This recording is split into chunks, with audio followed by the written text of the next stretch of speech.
지난 9일 밤 범행 직후 혼자 모텔에서 나온 김 씨. 검은 비닐봉지가 들려 있습니다. 김 씨는 모텔로 배달시켰던 치킨과 숨진 남성에게 건넸던 숙취해소제 빈병을 들고 나왔습니다.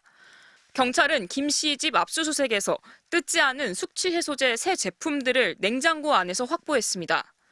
빈 병도 압수했습니다. 김 씨가 범행 현장인 모텔에서 가져간 겁니다.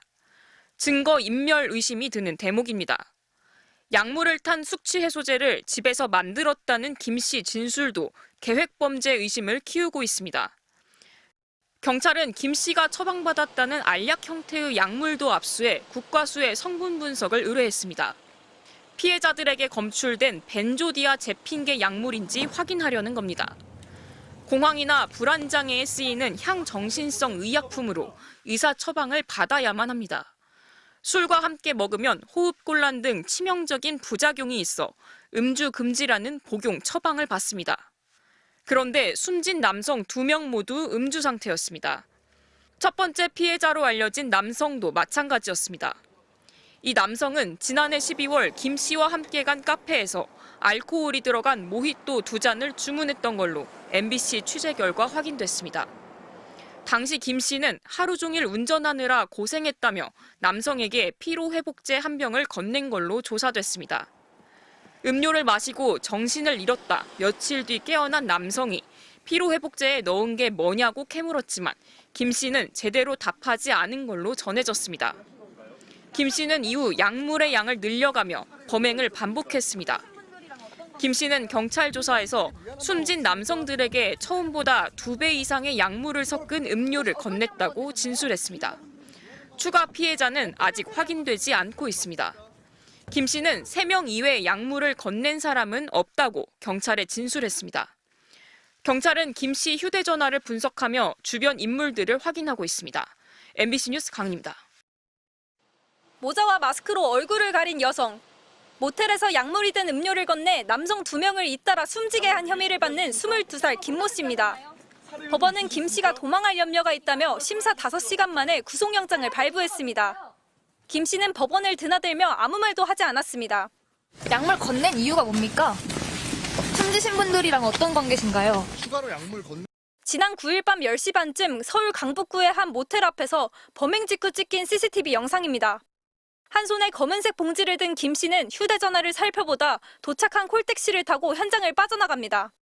이튿날 저녁 6시쯤 숨진 20대 남성을 뒤늦게 발견한 모텔 직원 신고로 경찰이 현장에 출동했습니다. 경찰은 CCTV를 단서로 같은 날 밤 9시쯤 김 씨를 긴급 체포했습니다. 추가 범행도 드러났습니다. 경찰은 지난해 12월 14일 밤 경기 남양주시의 한 카페 주차장에서 김 씨가 건넨 음료를 마시고 정신을 잃었다는 또 다른 20대 남성의 진정서도 접수해 수사하고 있습니다. 지난달 29일 강북구의 또 다른 모텔에서도 김 씨와 하루 전 함께 투숙한 또 다른 20대 남성이 숨진 채 발견됐습니다. 지금까지 지난해 12월 중순, 올해 1월 말, 이달 초 3차례 범행이 드러난 겁니다. 피해자 모두 김 씨로부터 피로회복제나 숙취해소제 같은 음료를 받아 마신 공통점이 있습니다. 김 씨는 병원에서 처방받은 약을 숙취해소제에 타서 들고 다녔고 모텔에서 의견 충돌이 발생해 재우려고 약물을 건넸다며 죽을 줄을 몰랐다고 경찰에 진술했습니다. 사망 사실도 잡히고 나서야 알게 됐다고 주장하고 있습니다. 일단 이 약물은 김 씨가 정신과 진료를 통해 처방받은 향정신성 의약품으로 확인됐습니다. 경찰은 현 단계에서는 살해의 고의성을 단정할 수 없어 상해치사 혐의를 적용했다고 설명했습니다. 하지만 김 씨 진술에 상식적이지 않은 부분이 많아 추가 수사를 통해 김 씨에게 살인 혐의를 적용하는 방안도 검토하고 있습니다. MBC 뉴스 도윤선입니다.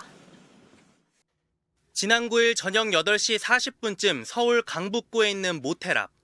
김 씨가 손을 잡은 남성, 3번째 피해자입니다. 남성은 다른 손에 검은 비닐봉지를 들고 있습니다.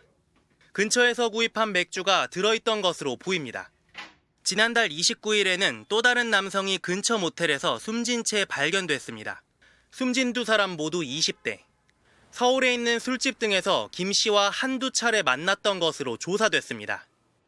김 씨는 자신이 이성과 만남을 좋아하고 편하게 술 즐기는 것을 좋아한다고 경찰에 진술했습니다. 지난해 12월 첫 번째 피해 남성도 20대로 당시 김 씨와 한 달가량 교제 중이었던 것으로 파악됐습니다. 김 씨가 음식점 아르바이트를 하며 만난 사이였습니다. 하지만 상해 사건에 이어 첫 사망자까지 나왔을 때까지 경찰은 갈피를 잡지 못했습니다. 경찰은 당초 김 씨를 지난 9일에 불러 조사하려 했지만 관련 증거가 부족하다고 판단해 날짜를 미뤘다고 밝혔습니다.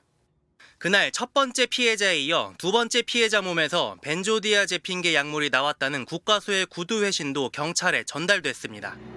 그날 저녁 김 씨는 또 다른 남성과 모텔로 향했고 그 남성은 이튿날 숨진 채 발견됐습니다.